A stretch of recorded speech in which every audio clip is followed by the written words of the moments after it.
Okay, in this video we are going to learn how to use the titration equation to find out information about an unknown acid or a base that we manipulated in a titration. As you recall from lab, a titration is using a known acid or a base to neutralize an unknown base or acid, and from that neutralization hopefully determine the identity or the volume or the molarity of the unknown base or acid. So our titration equation is I M A V A equals I M B V B. A is going to stand for acid, and B is going to stand for base. Okay, so our MA and our MB is going to equal the molarity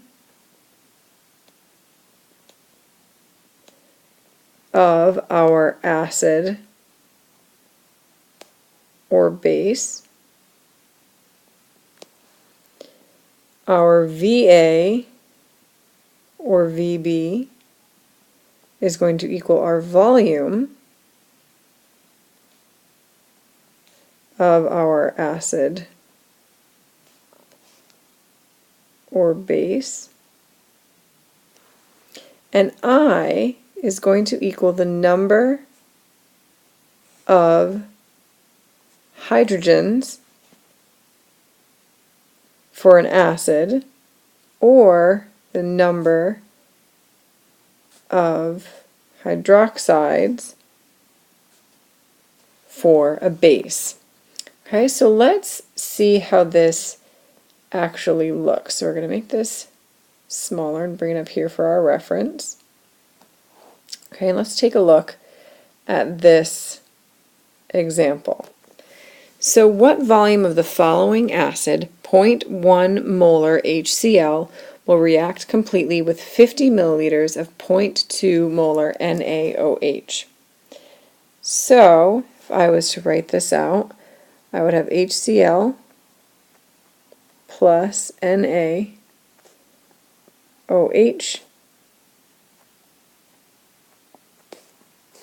my outsides, so H2O, plus my insides, NaCl. Okay, so that's the reaction I'm dealing with.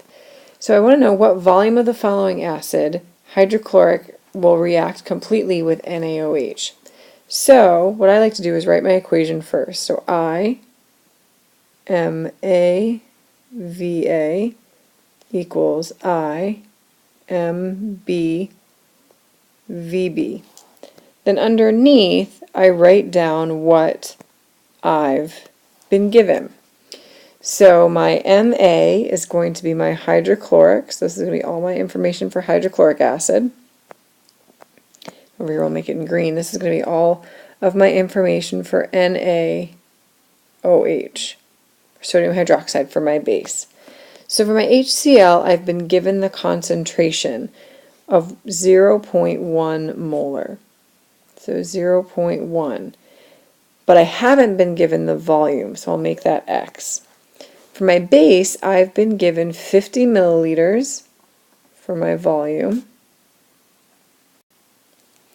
And I've been given 0.2 molars, or sorry, 0.2 molar as my molarity, as my concentration. So it's 0.2 times 50 milliliters. Now for my I's, for my acid, I count how many H's I have, and I only have one H, so I'm going to multiply that by 1. Let's make this a little bit neater. So 1 times 0.1 times X. Over on my base side, I only have one OH. So this is going to be 1 times 0.2 times 50.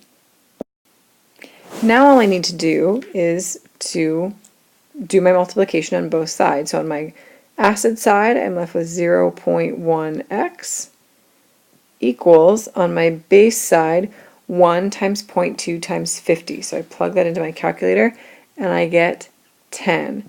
Now all I need to do is solve for x. Okay, we'll keep this in the same color. So this is going to be 1 times 0.2 times 50, which is 10.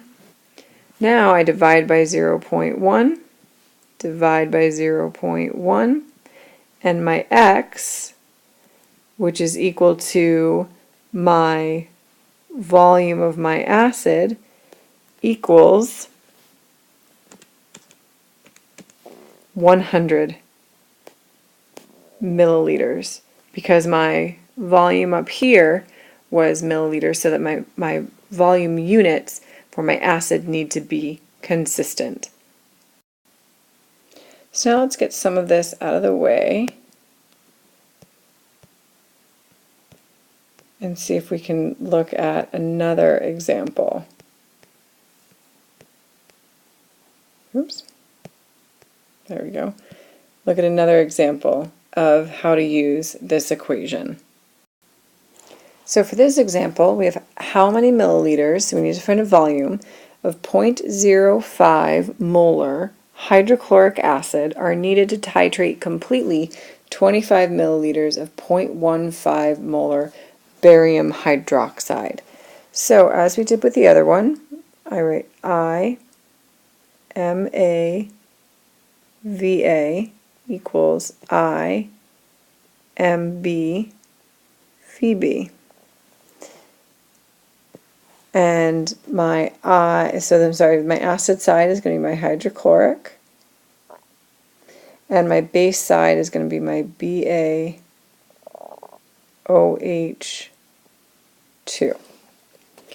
So now I plug in what I have and figure out what I need to find. So my I for my hydrochloric is just equal to 1 because I only have one H.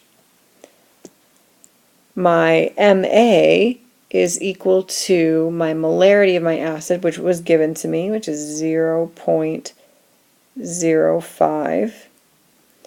And my volume, I actually want to find out my volume because it's asking how many milliliters of hydrochloric are needed, so I don't know my volume.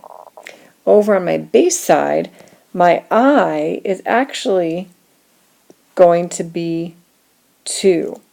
Because if you look, I have 2 OHs, so my I needs to be equal to 2.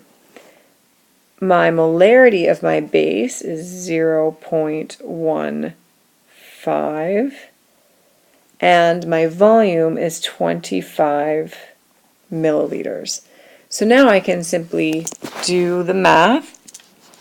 So over here my acid is going to be 0.05x equals 2 times 0.150 times 25, which gives me 7.5.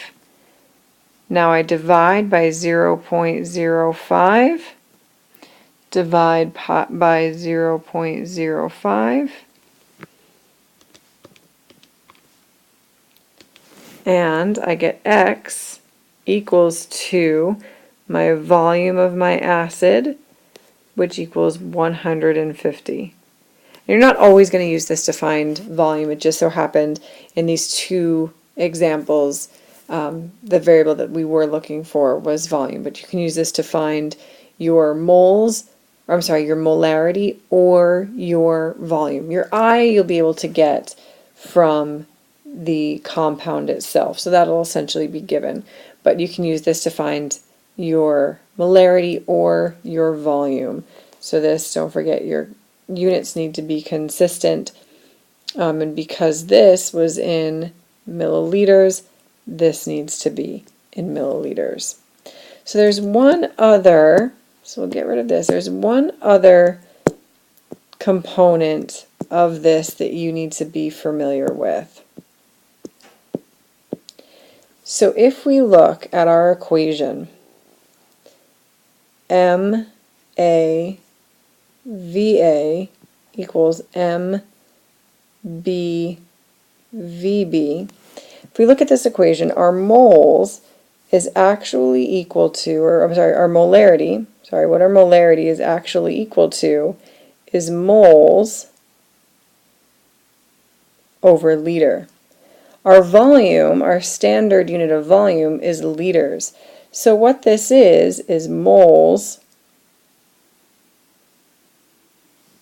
oops, let's make this a little neater, moles over liters times liters.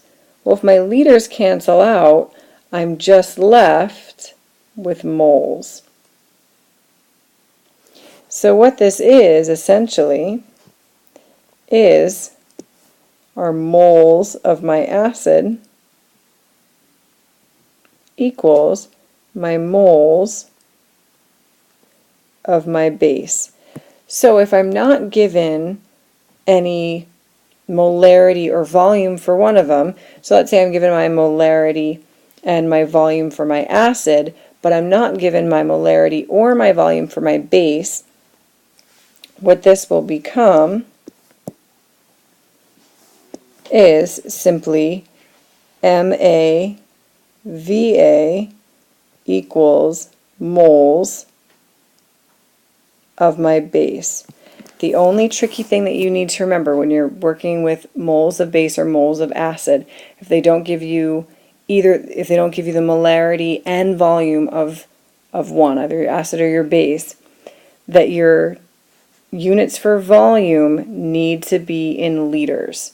So if they give it to you in milliliters, you need to do the conversion. So let's take a look at something like that. Okay, so in this example, we have a sample of base is titrated with 2 molar hydrochloric acid. Adding 100 milliliters of hydrochloric acid neutralizes the base. How many moles of the base are present in the sample? So as with our other examples, we'll start with our IMAVA equals IMBVB. So for this one, we know that this side is our hydrochloric acid. But for our base, they didn't even tell us the identity of our base. So this is just some unknown base. So now let's just plug in the information that we know. So a sample of base is titrated with 2 molar hydrochloric, so that's my molarity of my acid, is 2. And I just have 1 H, so my I is equal to 1. And my volume of my hydrochloric is 100 milliliters. But, oops, let's make that look like 100 and not 160. But that's all the information I've been given. I haven't been given my molarity or my volume of my base. But remember, as we just saw, I know this is equal to my moles of my base. But remember, the reason being is because my molarity equals moles over liters. So molarity times volume, so moles over liters times liters, my moles cancel out and I'm just left with moles. But remember, my units of volume are in liters. Over here, my units of volume are in milliliters. So we need to change that first. So we need this to be 2 for our concentration, and instead of 100 milliliters, we need this to be equal to 0.1 liters. Because in order for this to work, our volume units need to be in liters, equals our moles of our base. So 2 times 0.1 equals 0.2 gives us our moles of base. So that's our answer. So we know we have 0.2 moles of our unknown base present in the sample.